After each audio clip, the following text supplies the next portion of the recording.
विषय पे India alliance में जो ये ट्रबल क्रिएट हुई है उत्तर प्रदेश के परिप्रेक्ष्य में, मैं आपसे समझना चाहता हूं कि ये समाजवादी पार्टी और कांग्रेस के बीच अलायंस क्यों नहीं हो पा रहा है। बीजेपी की क्या रणनीति होगी अगर ये दोनों मिल जाते हैं, सपा कांग्रेस तो भी, और अगर नहीं मिलते हैं तो? ब्रजेश जी, ये जो उत्तर प्रदेश की स्थिति है इसके संकेत पहले ही ममता बनर्जी ने दे दिए थे। जब इंडिया गठबंधन बना था और उस पर जश्न मनाया जा रहा था तो उन्होंने एक बयान दिया था। ये बयान ये दिया था कि जो जहां मजबूत है क्षेत्रीय दल उसे ही उस प्रदेश को सौंप दिया जाए, वही लड़े चुनाव।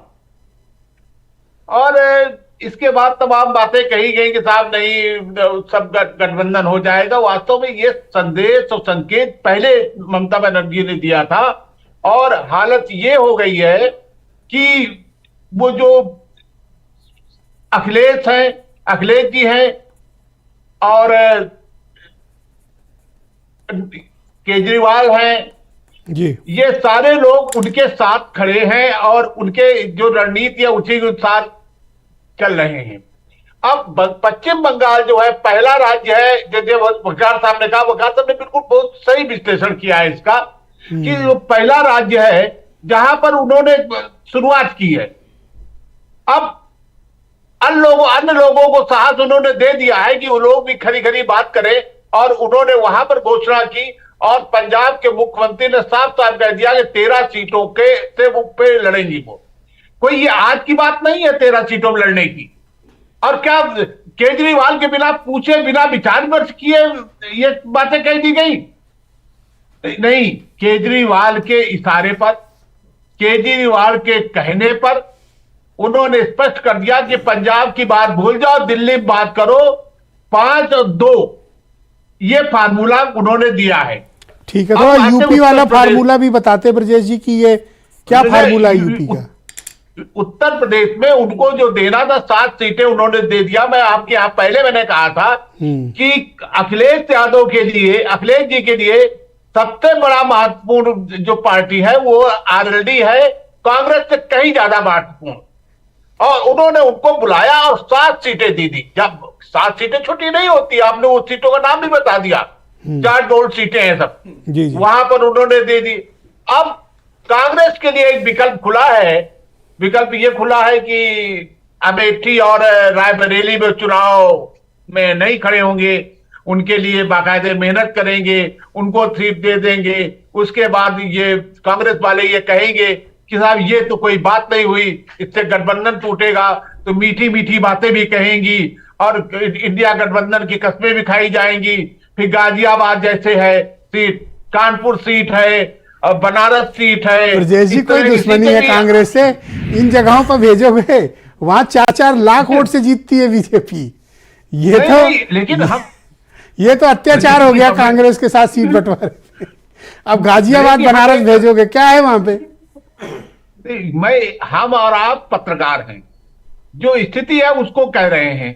हो सकता है कि किसी पक्ष में हो, किसी के पक्ष में ना हो, लेकिन अंत में जो खबर निकलेगी तब आप यही कहेंगे कि हाँ ब्रजेश जी सही कह रहे थे। तो आप ये कह रहे हो कि अमेठी और रायबरेली की तो कंफर्म है, बाकी लड़ने के लिए दे दी जाएंगी? नहीं, बाकी ये लोग कहेंगे कि ये कोई तरीका हुआ, कांग्रेस की इतनी गिरी हैसियत नहीं है कि 2 सीटें आपने दे दी। कोई भीख मांग रहे हैं तो कहेंगे नहीं 2 नहीं, कुछ और देंगे हम आपको। ब्रजेश जी, आज बड़े फुल फॉर्म में हो, अब सही बताओ कि क्या 2 से ज्यादा नहीं मिलेगी? नहीं, उसके बाद कहेंगे उदार मना है। विकास जी ने कई बार उदार मना शब्द का इस्तेमाल किया है और ये उदार मना गाजियाबाद है, ये उदार मना कानपुर है, ये उदार मना बनारस है और 1-2 सीटें और हैं। तो ये उदार मना का जो ये गेम हो रहा है या कांग्रेस गेम कर रही है, क्या है फिर सीन? नहीं, कांग्रेस को पहले ही बता दिया था।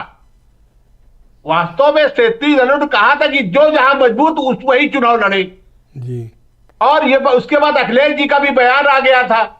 उन्होंने कहा कि साहब ये सब ज्यादा न करिए, आपके पास जो लड़ क्या कर रहे थे, ये लोग क्या कर रहे थे कि सहारनपुर में इमरान मसूद को ले आए, इमरान मसूद, रवि वर्मा को ले आए, रवि वर्मा को ले आए, वो पटेल जी सुराव वाले उनको भी ले आए, हाँ उनको भी ले आए, सारे लोगों को ये कह रहे थे कि ये कहा है, लो हम मजबूत प्रत्याशी लाए दे रहे हैं, लो ये लो। तो उन्होंने क्या किया, तो वो सारी जगह टिकट बांटना शुरू कर दिया है। अब लखनऊ से बाकायदे उनका मैं रविदास मल्होत्रा जी का टिकट कर दिया उन्होंने। इसी ये तरह पहला ऐसा कई मामला होगा राज्य- जहां प्रत्याशी खुद अनाउंस कर रहा है कि उसको टिकट मिल गया और पार्टी नहीं बोल रही है। रविदास नहीं, ने उसमें- होर्डिंग लगवा ली है लखनऊ में। नहीं उसमें बाकायदे और कांग्रेस को पता ही नहीं। नहीं वो बाकायदे उसमें जो मोबाइल में मैसेज आ रहे हैं, हाँ। मैसेज उसमें संकेत आ रहे हैं रविदास जी की आवाज से कि मैं रविदास मल्होत्रा। अरे वो ऑटो बच्ची कॉलर से गठबंधन फोन आज मैं- मुझे भी 2-3 आए और उन्होंने खुद को हाँ। अनाउंस किया कि वो प्रत्याशी हैं ऑटो नहीं, कॉलर उन्होंने वाले। कहा कि मैं उसका प्रत्याशी हूं हाँ। और आप लोग मुझे सहयोग दीजिए, मुझे भारी मतों से विजयी बनाइए, हमने भी लखनऊ का विकास किया है। ये सारी बातें उन्होंने कही है। वो इसका मतलब प्रत्याशी है। और कोई कई बार का मंत्री विधायक रहा हो, मंत्री रहा हो, तो उसकी बात पर अविश्वास कैसे कर ले? हम तो जी नहीं ठीक है, करेंगे। बीरेन जी हम भी तो हमारे कहेंगे। साथ आ गए हैं ब्रजेश जी इस डिबेट में। बीरेन जी, आज